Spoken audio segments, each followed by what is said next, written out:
Happy Friday, everyone, and welcome to MALN Opinion Plus, a weekly series coming at you every Friday. This is a space for our opinions where we talk about current events and questions the Latino community are curious to know. Today, we are joined by Monserrate Quiñones, who is the Commissioner of the Massachusetts Commission Against Discrimination. She began her role in 2017 and previously served as the Director of the Office of Diversity and Equal Opportunity for 9 years. Welcome, Commissioner Quiñones, and thank you for joining us today. Un placer to be here. Thank you so much. Of course, and I'm excited to learn all about the commission and you as well. Thank you. Yes. And so to start off, I was wondering if you could give us a brief introduction of MCAD in general and also your role as commissioner. Sure. It's my pleasure to do that. The Mass Commission Against Discrimination is an independent state agency charged to enforce the anti-discrimination laws of the Commonwealth. In doing so, it allows us to provide training, mediation, investigation, prosecution, and adjudication of complaints. The people of Massachusetts, its workers, its visitors, can file a complaint if they feel that they have been treated unfairly or discriminated against based on their membership of a protective class that includes race, age, disability, gender, national origin, sexual orientation, or veteran status. And anyone can call any of our offices located in Boston, New Bedford, Springfield, or Worcester and speak with an intake specialist at no cost. And we will take the complaint. And especially now during the COVID time, you can call our office directly. And we are in function as a impartial entity, and we will take a look at the complaint and as a neutral entity and see if there's probable cause or if an unlawful practice has occurred, and the complaint will be investigated or prosecuted accordingly. Also, our website has a lot of information on training and outreach to address and prevent discrimination in the Commonwealth. We conduct policy reviews, and we have model policies on our website and further guidance for the public. As commissioners, I am one of 3 commissioners. One of our commissioners serves as chair, and that's my colleague, Sunila Thomas George, and our other commissioner is Neldy Jean-Francois, and I am the commissioner for Central and Western Mass. And so the commissioners have a broad statutory authority, including the authority to promulgate regulations, to investigate, and to decide on discrimination suits and or damages. And the commissioners oversee all the complaints lodged at the MCAD. We assign cases to our staff. We conduct preliminary hearings, we review all findings, and decide whether cases have a probable cause, that is, if it warrants a public hearing. We also hold appeals, conciliations, public hearings during which we act as judges. Okay, thank you for that. It's been a great in-depth explanation. It's really great to see an insight in the operations of such an essential commission and department.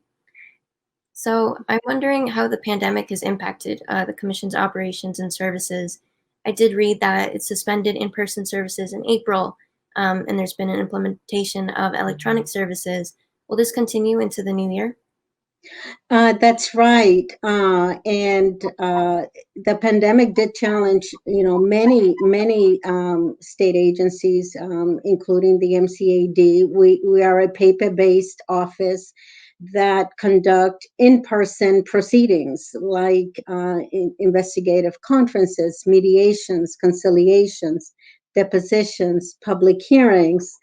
So the MCAD rules of procedures required an original signature on a piece of paper for individuals to file a complaint. And so during the pandemic, about mid-March to mid-June, our offices were closed, and it was very difficult for us to receive mail. But we had to pivot our processes and procedures to continue to service the public, including accepting electronic signatures on complaints. And at the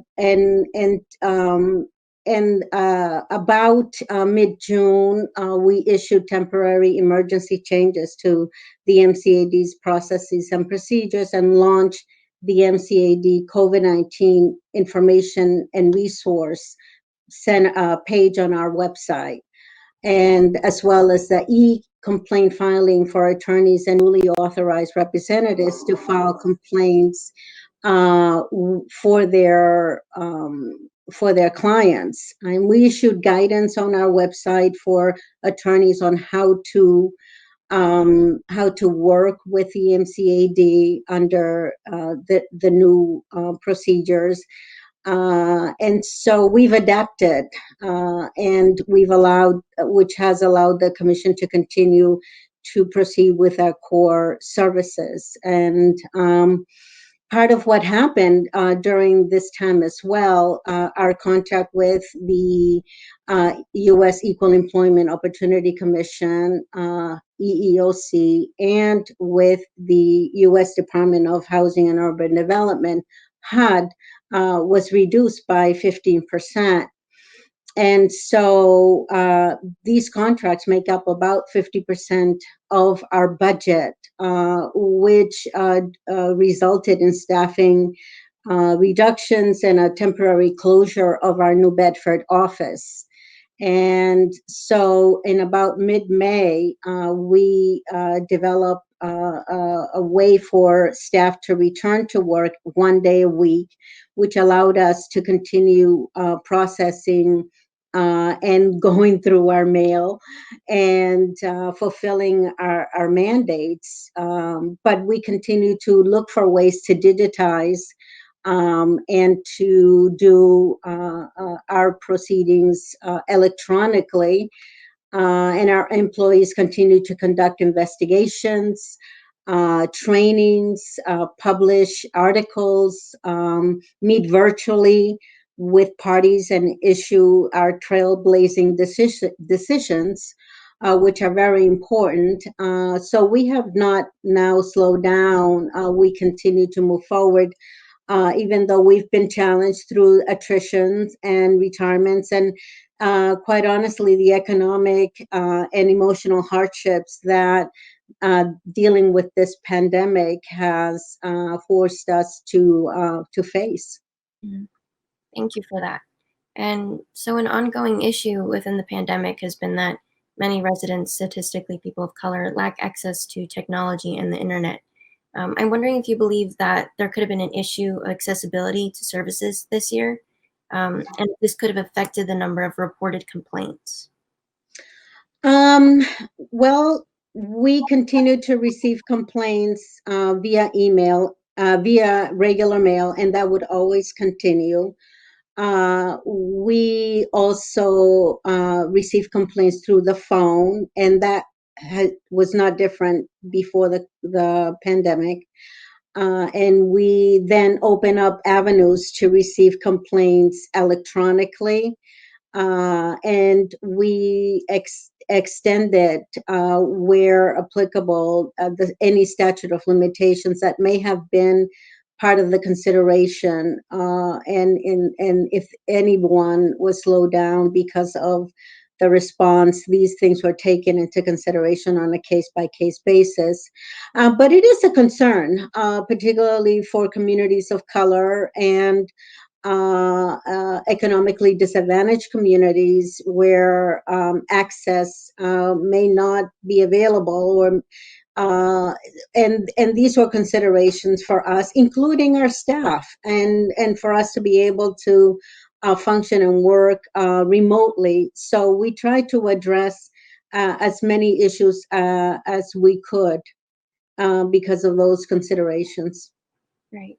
That's great. It sounds like, yeah, you managed to move most of the operations and continue them seamlessly. It's been such a struggle for almost every department, every aspect this year. Um, so I'm wondering, we're seeing other new trends within the pandemic, including a majority of people transferring to remote work and a rise in people purchasing homes. I'm wondering if any of these trends could have affected the number of people requiring the commission services in 2020. Uh, uh, not a challenge in terms of access, because I believe that we continue to address that. But new complaints have come in dealing with concerns around the pandemic and reasonable accommodations and disabilities. So we have seen an uptick of complaints due to subsequent concerns dealing with the pandemic and people attempting to return to work or not being able to return to work as a result. Oh, okay. Okay, thank you. And I guess lastly, so this past year sparked a lot of conversations about racial and ethnic disparities within aspects of American daily life, including those that the Commission oversees, like employment and housing.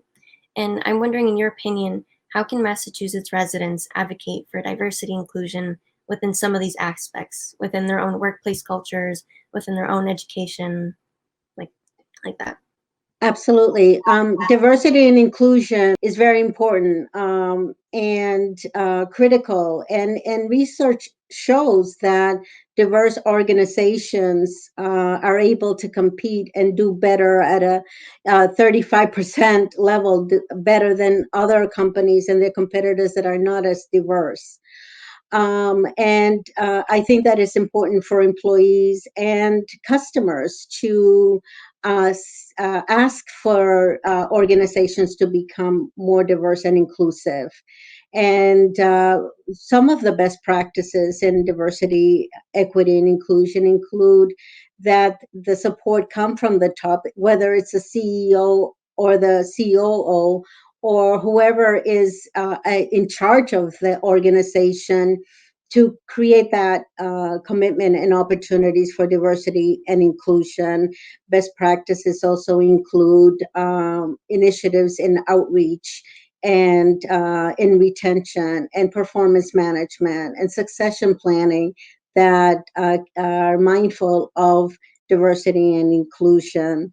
And there's a variety of different things an organization can do, not only from the top down, but from the bottom up in terms of listening to employees and providing training, especially on the topics of microaggressions.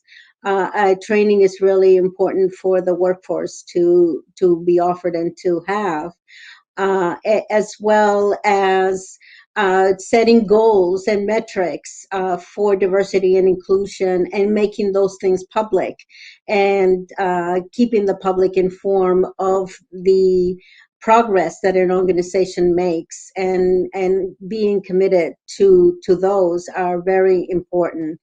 So having metrics for progress and setting goals in the area of inclusion is really, really critical. And whoever is identified to lead diversity and inclusion should be a person at a high level, at a senior manager level, who is very influential in setting policies and can really regulate the progress of the organization in the area of inclusion. Right. Thank you. Thank you so much for your expertise. And thank you for talking with us, Commissioner Quiñones, and for being our guest on MALN Opinion Plus. It's my pleasure. Thank you so much for having me. Of course. Thank you again. Take care. It was fun. And so everyone, tune in next week for another episode. Follow us on Twitter at MA Latino News and Instagram at MA_Latino News. I'm Belen Dumont with MALN Opinion Plus. See you all next time.